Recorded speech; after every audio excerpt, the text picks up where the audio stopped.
Gören wir.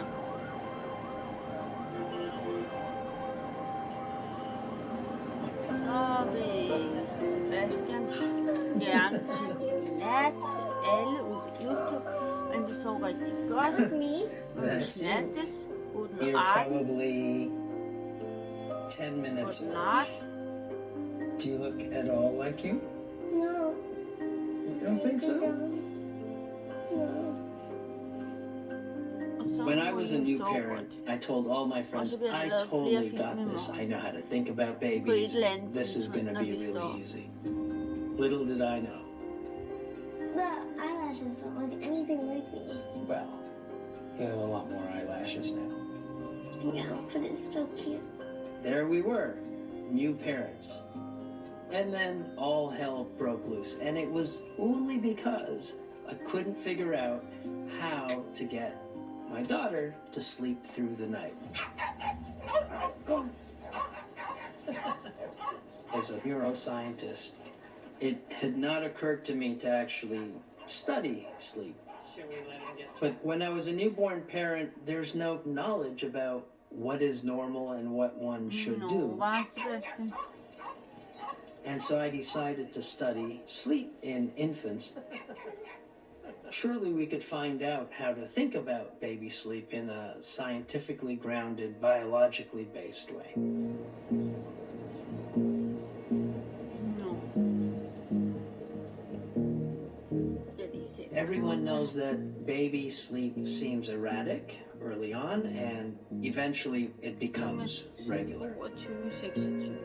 So we wanted to find out, when do babies learn to sleep like we do? Does it develop gradually? Does it suddenly occur in the 9th month, for example? Or does everyone have their own rhythm? The first thing to do was to figure out how to get the data.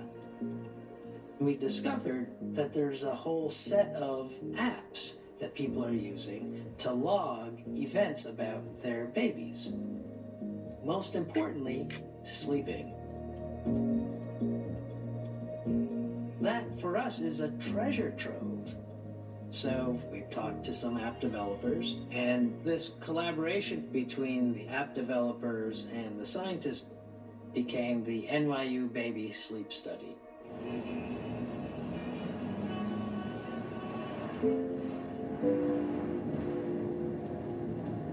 We're going to visit some of the families who've signed up for the study and find out how it is that they're actually using this application, which will give us a sense of how the data are being collected.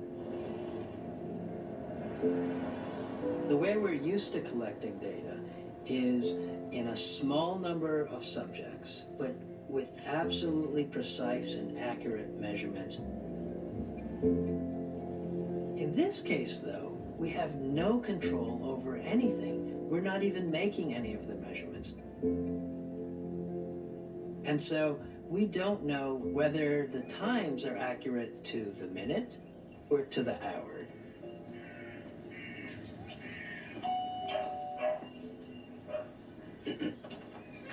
Hello, Sarah. Hi. Hi, Olivia. I'm Professor Fenton. I'm curious, when do you log the event? I logged when he woke up at 12:40? But he went back to bed around 2:20 a.m. Okay. So you're putting in the hours and minutes. Uh-huh. How accurate do you think the minutes part is? So I think Ja, Sebastian. when I wake up and check my phone in the middle of the night and see he's awake, it's kind of like in my brain. Uh-huh. Like it was 1:47 that my sleep was interrupted. So that That matters to me. All right. Let's get out of your way. Awesome. Well, thank you very much. Thank you. Appreciate it. The thing that struck me the most when I got to meet some of the study participants is that they were accurate to the minute. It was clear that the error was, by assertion, no more than 5 minutes. To have minute precise data and to have millions of those data points Med lille Sebastian. makes you extremely confident as a scientist hopper han in ned coming til to vandet. conclusions. Men det får han ikke lov til.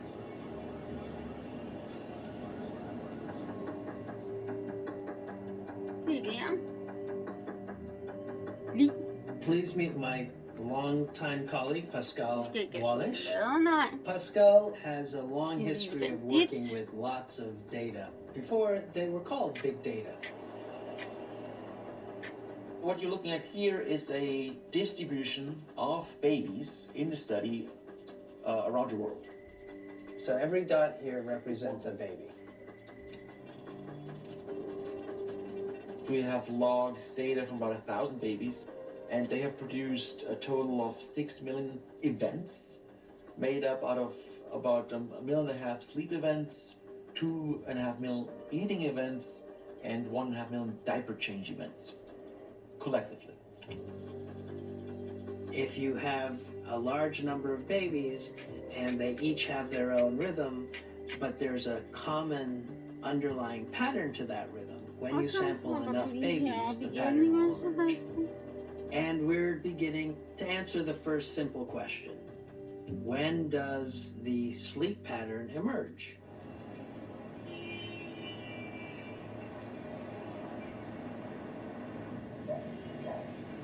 Hello, baby. Hey. Hey. Hey. Kiki's the laid-back one. Yaya's the one that wants all the attention. If I'm not tired, I'm just like, okay, this is all right.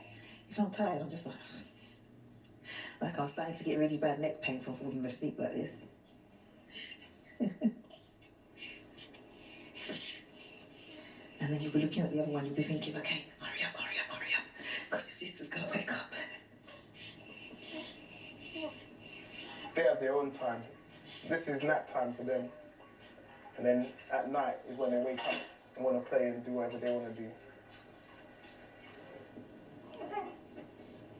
Since they were born, since the first day, it's just been like that. They just won't sleep at night. Just refuse to sleep at night. It's very, very tiring. I have to gear myself up for night time a lot. It's like a marathon almost, isn't it? Yeah. Yeah, twins, hey? Who would have thought it? 40 minutes.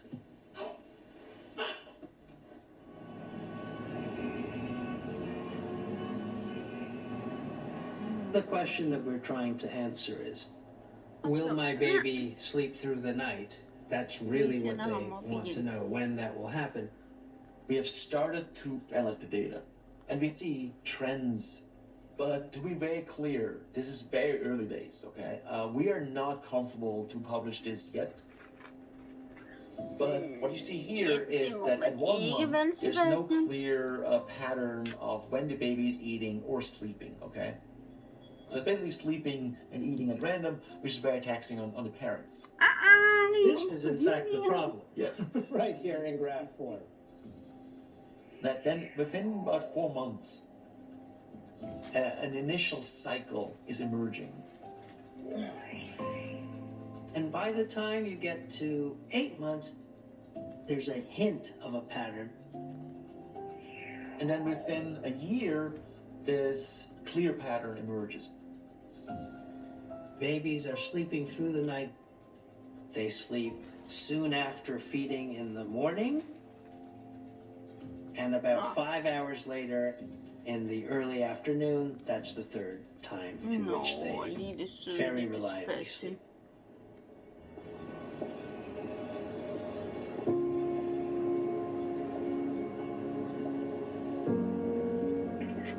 If we had a big enough data set, this would be very simple to turn into a website where an individual person could come and say, oh, my kid is within the normal limits. Everything's fine. Or everything is likely to be fine. Or my kid is outside of the normal limits. That would be an early sign that you could recognize maybe there's a reason for concern or some kind of intervention, or at least, close scrutiny. The really amazing thing is to recognize that the transition from no sleep pattern to a sleep pattern is something that almost all babies do. And it'll take about a year.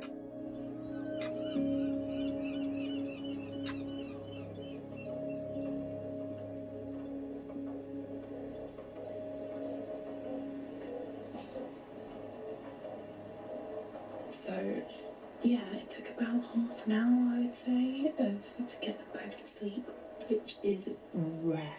That does not normally happen.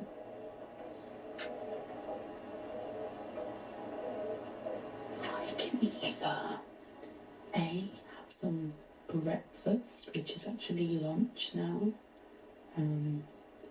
or I can decide to tidy up this whole place. So sometimes it's like, you've got to weigh up what's more important, eating food or having a tiny little Sebastian, place to live. hvad er du fræk lige nu?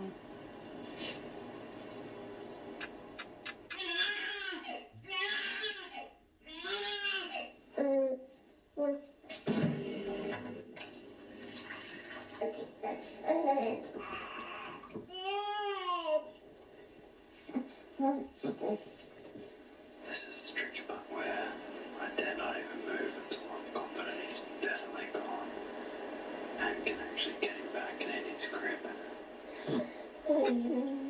Now he's kind of back awake.